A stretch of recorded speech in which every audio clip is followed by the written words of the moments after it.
聯邦保守黨黨魁博勵治到訪大多倫多華人社區，宣傳保守黨政綱。記者張桂葉報導。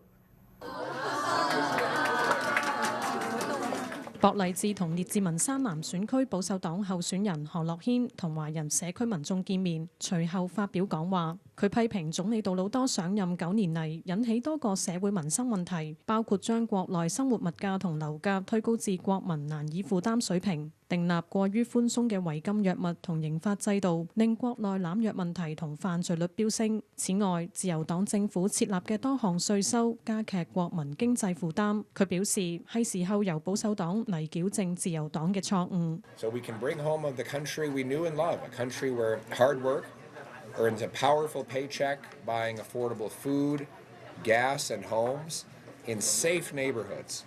That's Canada's promise. Let's bring it home. 佢同時提到，若然佢當選，會加快全國中醫合法化。新時代電視記者張桂葉報導。